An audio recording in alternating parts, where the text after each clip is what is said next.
बिस्मिल्लाहिर्रहमानिर्रहीम। आप देख रहे हैं मीडिया पॉइंट 07। हम इस वक्त मौजूद हैं रूरल हेल्थ सेंटर कादरपुर में, जहां पर वफाकी वज़ीर असद उमर और उनके साथ वफाकी वज़ीर अली ज़ैदी साहब और उनकी टीम मौजूद है। दोनों वफाकी वज़रा ने रूरल हेल्थ सेंटर का ये अचानक सामने बीच में आगे बनाना ज़रूरी है। इस वक्त रूरल हेल्थ सेंटर की ये हालत ज़ार आपके सामने है। वफाकी वज़ीर असद उमर ये दौरा कर रहे हैं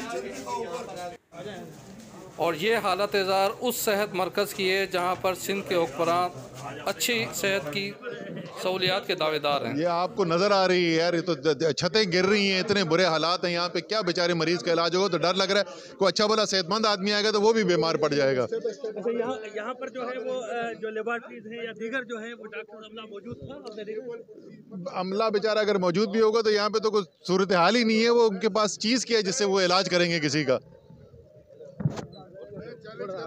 नहीं होता, यहाँ लोग बीमार होते हैं। यहाँ पर इंसानों के इलाज के लिए है जगह क्या? इंसानों के इलाज के लिए क्या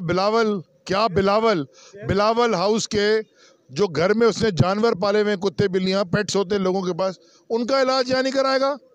तो ये समझता है कि सिंधी कौम हमारे पाकिस्तानी यहाँ इलाज कराएं।